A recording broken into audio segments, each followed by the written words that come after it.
Good morning, everybody. It is Thursday at Dykema 2026. I am John Stamper, and things have been kicked off. Brian Kaleo kicked off today's first session with an amazing documentary journey through DSO history, and then we had our first presentation of the day. It is an absolute honor to be here this morning with two of the presenters that were on stage this morning, Dr. Rick Workman, who is the founder and executive chairman of Heartland Dental, and Steve Bilt, CEO of Smile Brands. Gentlemen, it is an absolute pleasure. How are you doing this morning? Very well. Excellent. We're Excellent. off and running. Off and running. So Steve, we kicked things off, Brian finished the documentary on looking back 40 years of the DSO industry, of which both of you guys have been such a big part of that. But then you set the stage for what's going forward. So I'd love to have you kind of share with everybody, how you did that, and then we'll kind of get into, everything that Dr. Workman presented as well. I think when you're trying to look at something over a wide period of time, which is what the documentary did also, you need to look at the market forces that surround it. And if something's going to be enduring, it's because it's truly adding value to the market, and there'll be a pull factor. So what I tried to do to start the presentation was just say, how much of a pull factor has there been in dentistry for the DSO sector? And you go all the way back to, I said first graduates in 1841, first DSO doc actually graduates school in 1892. It's a long time ago. Didn't get credit, different term, but essentially the guy grew to 30 offices and $60 million of dentistry, 50 employed doctors. I mean, this is a DSO. And so why did that happen? It happened because people didn't have access to care. They were afraid of care. No one would finance the care for a segment of the population. And so you see that, you say, do those conditions still exist today? And the reality is they exist today in spades, and our population's getting older and demand's getting greater, but we're not creating a solution to get to those people. So DSOs will endure because the market needs that solution. And so that was the most important part to me, to look at the horizon and say, is the future bright? Sure. Is it going to be easy to get there?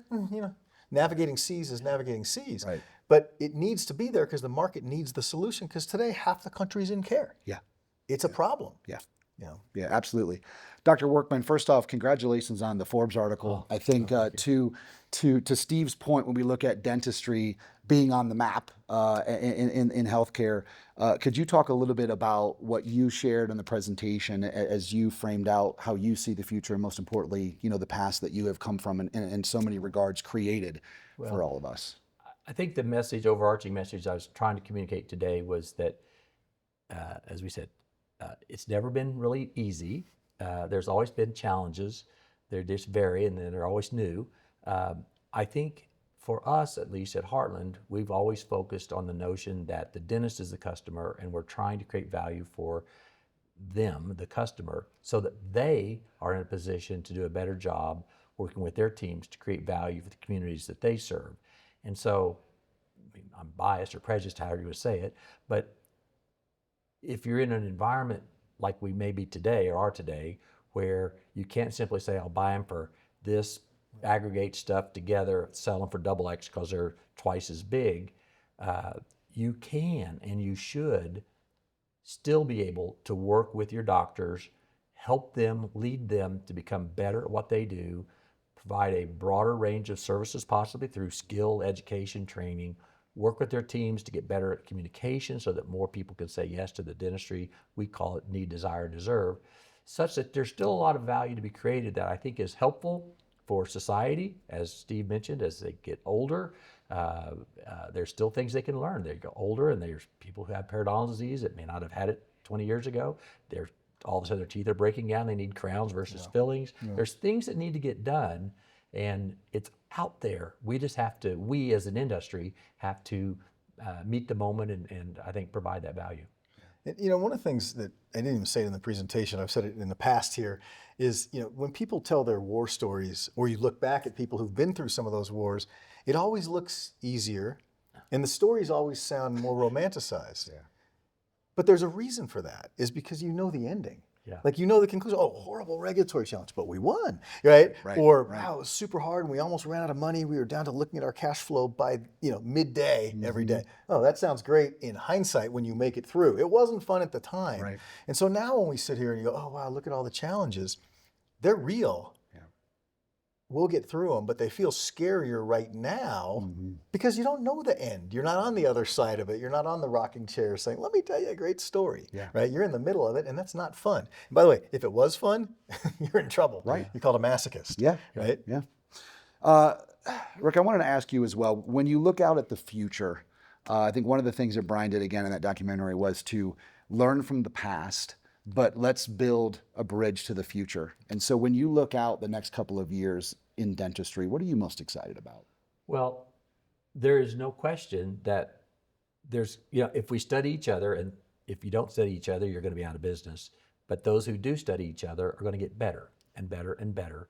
And I believe that the brain power and the motivation of a number of groups versus the solo practitioner, whom I love, but they've got all kinds of stuff going on. Besides their family life, they've got to deliver care, literally be at the chair. Then they got to figure out which software system, which technology, which AI, how do I integrate that, my rev cycle and all this other stuff. My point is, I believe that the future will allow the dentist to actually focus their skills, time, and effort on the clinical things that are changing, the technologies that are changing. It'll make everything better for everybody, because they'll have this support system called a DSO that will not only quote unquote just do some of the stuff that a solo practitioners offload, they'll actually be better because they'll have really smart, dedicated people who've worked hard and long to become better at AI and AI integration and rev cycle and this things that a solo practitioner could never have had. I don't see how in the long run it's not going to come our way if we don't do dumb things. Well, so what's kind of interesting about that, and because you can say that and everyone can nod and go, yes, but then you think about running a DSO, and are you guys, as a leadership team, really thinking about what you said and understanding the texture of it? Am I actually making this doctor's life demonstrably better than if the doctor was on their own or with another DSO? Not, are they not complaining so now I can focus on buying another practice or on doing something else? It's like, is this actually making their life better? It's a different lens on the question. You guys may be great at asking it. I don't think we're great at asking it. I think we're like, okay, well, all's quiet on the Western Front. Now let's go deal with this. But it really is, at the end of the day, what would make a DSO successful? Doctors say, I can't imagine leaving this place and having to do this on my own, or taking a chance on somebody else doing this for me because they're the best at it. It's powerful when you really think about it. That will be, I believe, the determining factor of the fate of all the different groups. And there's lots of ways to get there and do well, but if you don't have that as your North Star, you're going to all of a sudden wake up someday and go, where'd everybody go? Yeah. The last thing I wanted to ask each of you is how you have navigated that balance between business growth and providing great dental care. And when you look at over the years of that, when I look at other industries and franchises and the like, and healthcare is not a part of what they're doing, right? It's customer service. But when I think about dentistry, how have you done that? Well, I think it's a maturity issue that's on a spectrum. So if you go back to the early days of the DSO world, you might say, you know what, let's deal with all this support, operational, staffing, all the things that go with it, put a system in place, and let the doctors just do their thing. And that's not a bad model, it's fine. We talked about today on stage a little bit, it's not necessarily what doctors want this day. They want more support, they want mentorship. The number one thing new grad says, I want mentorship. And the pragmatic ones that are 3 to 5 years out are saying, I want some mentorship, I want to grow. That starts to now beg for something a little different, which is establishing standards. Maybe the doctor establishing their own standards, but establishing them and then measuring them against those standards.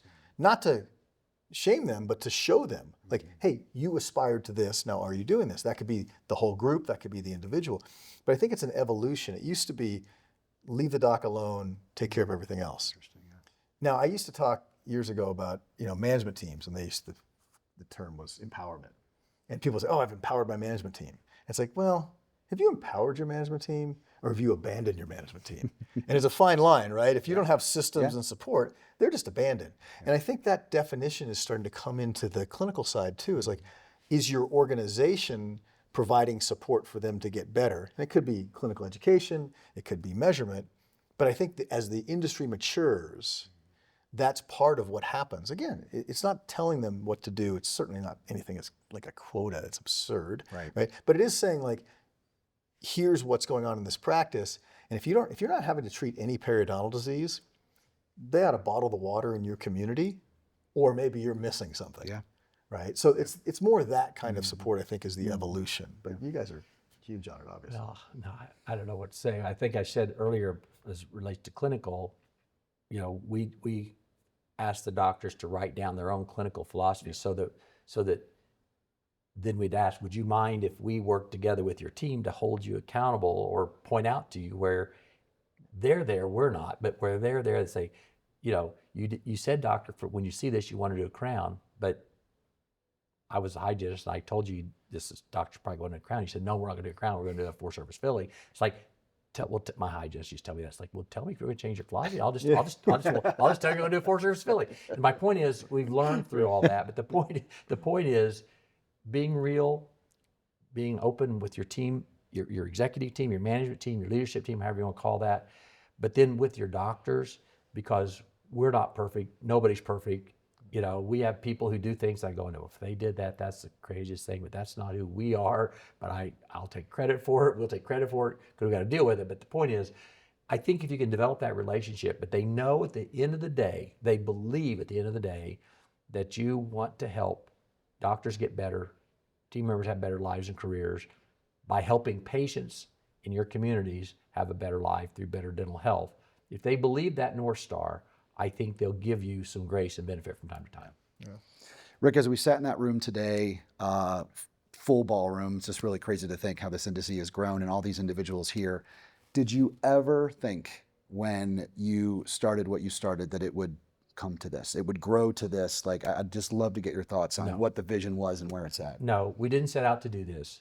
What I will say, have said before, is that we have always said, but next year, we can get a little bit better. And if we get better, the opportunity for us to be a little bigger will be there. And, we'll take that shot if we can, and if we can manage it. And we're always kind of on the edge of all that. But if we can get better, we can get bigger. We get bigger, we get better. We never got bigger for bigger sake. We got bigger because our belief and somewhat, hopefully, the results showed that we will be able to get better and get bigger. And so that's what we've focused on, and God bless America, it's turned out so far so good. But think about this. In 1980s, 98% white male dentists, then women came in. We talked earlier, the rate of change was so slow. It wasn't until 1995 that they started in posterior composites. I mean, high tech was an automated X-ray machine for $3,000. And so it was cheap and stable. And today it's like, oh my God, which $80,000 system do you have to have? Or I can't even do dentistry. But the point is, our job is to try to meet the moment and make it all work. And we're all of us, this entire industry, I think understands that, and we're trying. Yeah. But if you go back to where we started this conversation, all of that says you look out onto the horizon and DSOs are more necessary than they've ever been. Yeah. It's one thing to go back to 1896 and say, well, how would you pick which anesthesia? Do you mix cocaine, dilute cocaine? Do you try to use this Novichok? That was technology challenges back then. Yeah. And over the years, like you said, one of the things that we used to love about this space is that 1% CapEx, because everything lasted 35 years. Yeah. The dental chair, the X-ray head, that ain't what we're in now. No. Yeah. And so how would you possibly navigate all that on your own? Yeah. And so the need for the DSO is greater than it's ever been. Yeah. Yeah. And that's why I look out at the horizon and say, those are bright skies. Yeah. Getting there is a lot of work, and it's competitive, and it's a challenging world, and all the factors that are going on geopolitically and interest rate environment. At the end of the day, the market has a real need. Yes. On every side of it, the patient, the provider. Yes. It's absolutely needed. So that is cause for excitement. Not saying it's easy, not saying all wind at your back, but that tells you where the sector, how the story ends, is out there with more abundance. Yeah. Yeah, it's interesting. I spent a little time at a DSO and we did an analysis one year where we looked at all the patients that weren't coming in twice a year for just their cleaning. Yeah. And we looked at it that if they came in, and as the both of you know so well, wouldn't have been enough hygienists to take care of them. No. So to your point, when you do look at the need in the marketplace, I feel like there's never been a better time to make this right. So gentlemen, thanks so much. I Absolutely. really appreciate it. fantastic. Thank you, John. Pleasure to be with the both Thank of you. you, Yep. and always, sir. enjoy the rest of the Appreciate it. conference. Yep. All right. Thank you. Thanks, guys. Thank you. Yep.